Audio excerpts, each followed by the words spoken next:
Rene Cormier had a dream, and he lived it. He sold everything except his motorcycle. And he took that motorcycle and he went on quite a journey. Starting in May of 2003, he took off from Kitsilano Beach. And he's in studio now. How many miles or kilometers did you travel when you set out to travel the world? Well, I didn't know how many it was going to take me before I ended, but I ended up coming back to Canada 2 months ago with a total of 154,000 kilometers. And did you say you didn't know how many? So you must have planned the journey. I did plan the journey, but the journey, because the journey of this size is often limited by cash, I took the amount of cash that I had, I divided it by $25 a day, which I thought from research on the internet would be the thinnest amount of cash I could get away with and still travel relatively safely. And that gave me a timeline of 3 years to get around the world. Now, as it turned out, after 2.5 years, I was still in South America. I hadn't gone as far as I wanted to go, but I knew that I was traveling slow and I was traveling the way I wanted to travel. So I had to come back to Canada, work for a little bit longer, and then take off to Africa again. Now, you were on a BMW 650. BMW 650 GS Dakar is the name of the bike. I bought it new in February of 2003, and it's been with me the entire time. It's been a phenomenal motorcycle for the type of riding that I do, and unfortunately, though, it doesn't have a name yet. Medium-sized bike. Medium-sized bike. It goes slow. It works well with bad gas because, of course, that is always an issue. Finding gas wasn't a problem too much, but the quality of gas, that you don't know about. So a lot of the times in Pakistan, in Turkmenistan, where you're buying gas from the side of the road, sometimes it looks a bit dodgy, so you're straining it through a cheesecloth, or if there's no cheesecloth, I'll use a sock or an old T-shirt to try and catch some of the impurities in the fuel before it goes into the motorcycle. Hopefully the gas is relatively potent still, but you never know. But if you've got to buy it and they're selling it, then you just have to go through with it. Now, when you took off in May of 2003 from Kitsilano, just give us a rough sketch of where you went the first part of the journey, which was North America.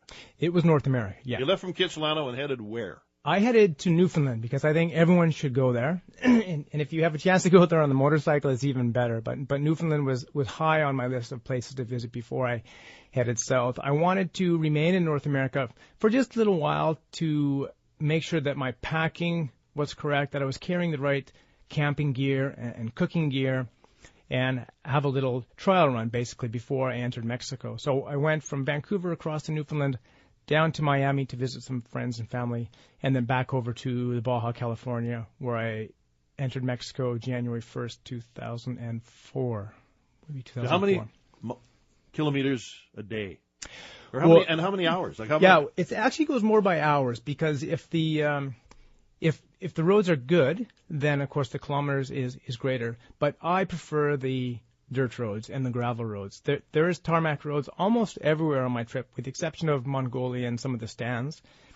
But the tarred roads are the one where it's the quickest way between A and B. So as a result, also all the trucks are on there. So I want to get away from that. I want to see, I want to go slow, I want to go where the tourists don't go. And a perfect day for me would be 2 hours in the morning, stop for lunch, relax, another 2 hours in the afternoon, and find a place to camp well before the sun goes down. What did you do for lunch? And there were just meals? It depends where you are. You rely a lot on coffee and tea. Of course, that's available all over the place. The Central American countries, South American countries have a beautiful big lunch and cheap. So come into a little town, find the marketplace where everyone is, and sit down for rice and beans and whatever else. Did $25 a day cut it? After the entire trip was finished, yeah. I think I haven't crunched the entire numbers yet, but I would be surprised if it was much more than $25, $26 a day. Of course, you choose the countries that allow you to travel in that area. So Europe is out for that reason. Most of Chile is out for that reason. Canada and U.S., limited time in those places. And some days, if you're doing a lot of travel, you spend much more than that in just fuel costs alone. But then you make it up by spending a month on a beach, for example, in Malawi, and you did allow yourself some downtime. Absolutely. I was not in a race. I was chased by seasons. That was the big thing that that dictated the pace of the trip really was waiting for rainy season to finish or waiting for winter to finish, for example, before going into an area. But if there was a place like this campsite in Malawi, I was there for a month. And did you hook up with other people? Did you ride with other people? Or most of the trip was alone. I would say 98% of the trip was alone. I traveled with my girlfriend at the time in South America. She brought her own motorcycle down. We traveled from Ecuador, Peru, and Bolivia together.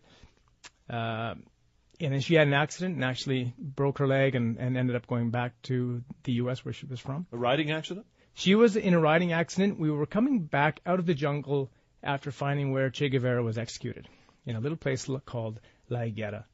And we had met another UK couple also on motorcycles, guy and a girl. And normally I would drive in front, dictating the pace of myself and my girlfriend. But on this particular afternoon, the other gentleman was in front, then his girlfriend, then mine, and I was riding sweep. And the girls, they got a little racy with each other, and the road was good and a little bit too fast, and my girlfriend came a little bit too hot into the corner. The rear end of the bike started to come around. She grabbed the front brake, and what looked to be sort of an innocent fall just happened to catch her knee at the exact wrong spot, and that was it. That ended the ride for her. That ended the ride for her, yeah. She had surgery in Santa Cruz, Bolivia. She flew home after that, and that was it. The leg healed, but the relationship never did. We'll pick up on the world tour when we come back. I'll also open the phones for your calls, questions, comments. Some of you probably dreamed of doing something like this.